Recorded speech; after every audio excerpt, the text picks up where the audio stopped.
కేటీఆర్ గారు ఈరోజు పొద్దున మీరు ఏదో మాట్లాడుకుంటూ నేను కేసీఆర్ గారి సైనికుని అన్నారు. మీరు కేసీఆర్ గారి సైనికులు కాదు, మీరు కేసీఆర్ గారి కుమారులు. కేసీఆర్ గారి తర్వాత రాజ్యాభిషేకం చేసి రాజు కావాలనుకున్న యువరాజు మీరు. సంవత్సరం క్రితం ఎప్పుడైతే అధికారం కోల్పోయారో యువరాజు రాజు అయిదామనుకున్న యువరాజు మతి భ్రమించి మాట్లాడుతున్నట్టుగా క్లియర్ గా అందరికి కనపడుతుంది. ఈ మతి భ్రమించి మాట్లాడే విషయంలో మీరు ఏం చేస్తున్నారంటే, మీ నాయన 2002లో ఒక ఉద్యమకారునికి వచ్చి ఆ రోజు ఏదైతే వాయిస్ ఇస్తురో అదే వాయిస్ మీరు ఇస్తుర్రు. ఎందుకంటే మీ నాయన అదే వాయిస్ తోటి ముఖ్యమంత్రి అయ్యిండు, అదే వాయిస్ తోటి 10 ఏళ్ళు దోసుకుండు. ఇప్పుడు మళ్ళీ మీరు వచ్చి అదే రీల్ వేస్తే ప్రజలు నమ్మరు. ఎందుకంటే మీ నాయన అప్పుడు నా ధ్యేయమే, నేను ప్రాణాలు అర్పిస్తా తెలంగాణ కోసం, నాకు కానీ నా కుటుంబానికి కానీ అధికార కాంక్ష లేదు, మేము వస్తే దళితుని ముఖ్యమంత్రి చేస్తాం, మేము కాపలా కుక్కలం ఉంటామని చెప్పితేనే జనం నమ్మి మీకు ఓటేసారు. ఈ రోజు మళ్ళీ నువ్వు అదే డైలాగులు చెప్పుకుంటూ ముందుకు పోతే నడవదు. కేటీఆర్ గారు సంవత్సర పాలన గురించి చెప్తూ మొత్తం దోసుకున్నాం, ఆల్రెడీ తెలంగాణకు ముంచేసినాం, తెలంగాణ ప్రతిష్టను భంగం చేసినామని ఏదైతే చెప్తుర్రో మీరు ఒక్కసారి వెనకకు తిరిగి చూడండి. ఈ రాష్ట్రానికి 7 లక్షల కోట్లు అప్పయింది.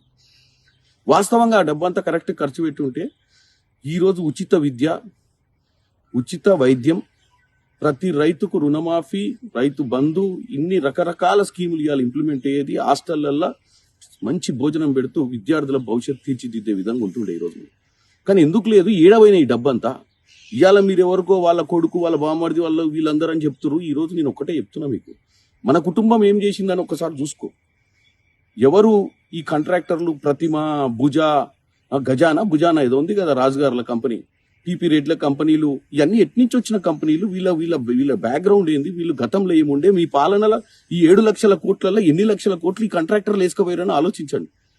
మరి వాళ్ళకి అప్పడంగా కట్టడానికి కారణం ఏంది? నువ్వు డైరెక్ట్ గా నువ్వేమంటారు, నేను కాంట్రాక్ట్ చేయలేదు, నా కుటుంబంలో ఎవరు చేయలేదు అంటున్నావు. మరి ఈ కాంట్రాక్టర్లంతా నీ బినామీలని రాష్ట్ర ప్రజలకు తెలియదు అనుకుంటున్నావా? లేకపోతే నువ్వేమైనా మా అందరికి చెవుల పువ్వు పెడదాం అనుకుంటున్నావు? మా ఇంట్లో ఎవరికి సంబంధం లేదంటే మీ ఇంట్లోనే సోదరిమణి కవిత గారు ఢిల్లీలో లిక్కర్ బిజినెస్ ఎందుకు చేసింది? కమిషన్ల కోసమే కదా. లిక్కర్ వ్యాపారం చేసిందే డబ్బుల కోసం. మీకున్నంత డబ్బు పిచ్చి ఎవరికి లేదు. ఈ రోజు 7 లక్షల కోట్లలో 1,00,000 పైచిలకు కోట్లు ఎటుపోయినాయో కమిషన్లు దండుకున్నది మీరు. ఇవాళ విదేశీ పెట్టుబడులు పెట్టి విదేశాలలో ఏమేమి ఉన్నాయో అందరికి తెలుసు. ఈ రోజు తెలంగాణ ప్రజల్ని తప్పుతో పట్టేయకండి. మీ మీద జరిగిన ఈడీ కేసు చాలా చిన్నది. మీరు దోసుకున్న దాంట్లో అది ఒక 55 కోట్లు మాత్రమే. మీరు ప్రజాధనాన్ని పక్కదానికి ట్రాన్స్ఫర్ చేసిర్రు. కేబినెట్ మీటింగ్ పెట్టకుండా అన్న దాని మీద ఈడీ కేసు నడుస్తుంది. ఆ కేసును పట్టుకొని మీరు పదే కాంగ్రెస్ పార్టీని ఈ సంవత్సర పాలన గురించి మాట్లాడుతున్నారు.